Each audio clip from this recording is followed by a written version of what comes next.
The military barracks stood quiet in the early morning light as the sounds of rustling gear and hushed whispers filled the air. Sergeant Carter, a man whose presence was usually heralded by the booming of his own voice, was preparing for his departure. He stood in the center of the room, his uniform pressed to an exacting standard, his eyes scanning the platoon one final time before his scheduled departure for the non-commissioned officer seminar in San Francisco. He looked at the men before him, a group of individuals he had molded with grit and iron-willed determination. "I am leaving tonight, and I will be gone for 4 days," Sergeant Carter announced, his voice echoing against the walls. "In case you have any ideas of the next 4 days being a holiday, forget it. I have a new man coming in. He is going to be the new corporal for this platoon. What I asked headquarters for was a gung-ho, hard-nosed, bite-a-bullet Marine. He is going to be in complete charge, so everything will be well in hand. That is all." As he turned to depart, Gomer Pyle, ever earnest and eager to please, stepped forward with a hesitant smile. "Sergeant, I just wanted to tell you, I have this married cousin that lives up near San Francisco, Mary Lou Kissinger. She is married to a butcher, and I am sure that if you had any time, they would be all right." Sergeant Carter did not even pause in his stride. "No, I will not, Pyle. I am going to be busy." "But, Sergeant, she would cook you a wonderful meal," Pyle persisted, undeterred by the stern expression of his superior. "She always was a terrific cook, even when she was single. Her maiden name was Pridgeon, and boy, she could always cook." "That is good to know." "I will see you, Pyle," Carter replied, his mind already on the logistical requirements of his upcoming travel. He marched toward the door, where he met with Harry, the man responsible for the coordination of his temporary replacement. "Now listen, you're sure he is tough, huh?" Carter asked, adjusting his hat. "These men need somebody on their back every second, like me." "He is tough," Harry promised. Suddenly, Duke Slater stepped into the frame, a familiar face from the past. Sergeant Carter froze, his eyes narrowing in recognition. "Slater, what are you doing here? Are you on leave?" "No, I have been transferred back. I am here for good," Duke replied with a grin that did not quite reach his eyes.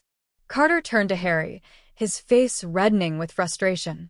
"Harry, what is the name of this new corporal you are sending over?" "You? Corporal Slater?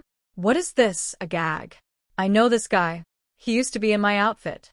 The worst goof-off I ever had. The debate continued, with Carter insisting on a change and Slater pleading for a chance to prove his newfound maturity. Slater recounted his time in leadership school, his graduation in the top 10% of his class, and his deep desire to make the Marines his lifelong career. Reluctantly, and with a heavy heart, Carter agreed to leave the platoon in Slater's charge, though he issued a stern warning that an inspection would await his return. When Carter finally departed, the mood in the barracks shifted instantly. Duke Slater approached the men, his demeanor shifting from the pleading subordinate to the confident leader. He greeted his former comrades, acknowledging their surprise at his new rank.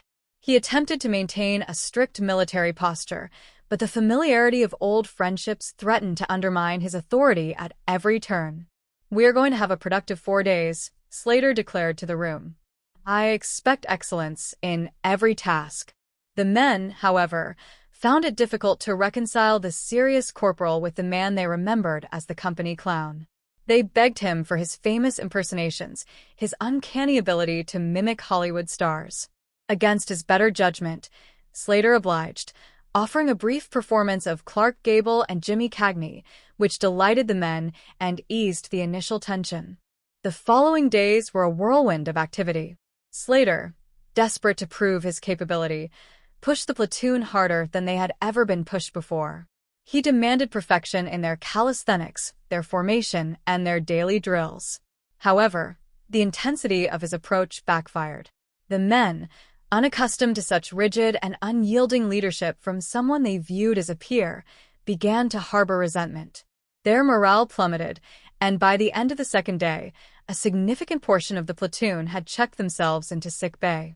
The lieutenant arrived shortly thereafter to speak with Slater. He observed the empty barracks and the lack of progress. "Corporal, how long have you been a corporal?" "Tomorrow will be 1 week, sir," Slater replied, his voice devoid of its earlier confidence. The lieutenant shared wisdom from his own past experiences, explaining that while discipline was vital, a leader must also understand the value of a balanced approach. He cautioned against grinding the men down and suggested that true leadership was about motivating the spirit as much as correcting the posture. Following the encounter with the lieutenant, Slater fell into a deep introspection. He questioned his suitability for leadership, feeling the weight of his failures. It was Gomer Pyle who provided the necessary perspective.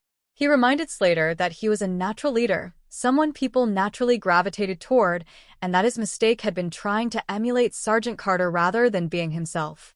The realization struck Slater with profound force. He had been playing a role, not leading a team. With a renewed sense of purpose, he changed his strategy. Instead of barking orders from a distance, he led by example. When the barracks needed cleaning, he picked up a rag himself. When the windows needed washing, he stood on the ladder, his hands covered in soap. The change in his attitude resonated with the men. Seeing his vulnerability and his genuine effort, they stepped forward one by one to assist. They did not do it because they were ordered to, but because they recognized the dedication of their leader. When the lieutenant returned later that evening, he found a scene of harmony and diligent work. He complimented the group, noting the improved atmosphere and the strength of the unit. When Sergeant Carter returned, he was prepared for a disaster. He walked through the doors, expecting to find the barracks in shambles and the men in a state of chaos. To his utter astonishment, he found the quarters clean, the equipment polished, and the men in high spirits. He held an inspection, and for the first time in his career, he found almost nothing to criticize. He turned to Slater, his expression one of grudging respect. "You did a good job, Slater. The men look sharp, the barracks are not bad either." Slater beamed, a sense of accomplishment washing over him. "Thank you, Sergeant." As the days turned into a successful transition, the platoon had learned that leadership was not just about the stripes on one's arm, but about the character one brought to the task. Gomer Pyle, in his characteristic fashion, summarized the sentiment of the group. He stood before the men and the sergeant, expressing their collective gratitude for the hard work and the newfound respect they had for Corporal Slater. The experience had transformed them all. Sergeant Carter realized that he had a capable leader in his midst, and Slater understood that the true power of a Marine lay in the bond shared between those who served together. The barracks, once a place of tension, now felt like a home where every member was valued and every contribution was significant. As the sun set on the final day, the men gathered for a last moment of camaraderie. They shared stories, laughed at the memories of the week, and looked forward to the future with a renewed sense of unity. The challenge had been great, but the outcome had been greater. They had grown, not just as soldiers but as individuals, discovering that when a leader leads with integrity and the men follow with respect, there is no obstacle they cannot overcome. The legacy of the 4 days would remain with them for a long time. It was a lesson in humility, in the importance of empathy, and in the quiet strength of working together toward a common goal. Sergeant Carter, looking at his platoon, knew that the future of his unit was in safe hands. He had come to realize that the spirit of the Marines was not just in the drills or the regulations, but in the people who stood ready to face the world, side by side, whatever the challenges might be.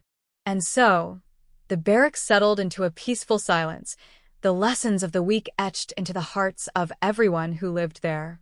They were more than a platoon now. They were a family, forged in the fires of responsibility and tempered by the grace of understanding. Gomer Pyle, smiling to himself, looked around the room and whispered a simple, heartfelt word. "Golly,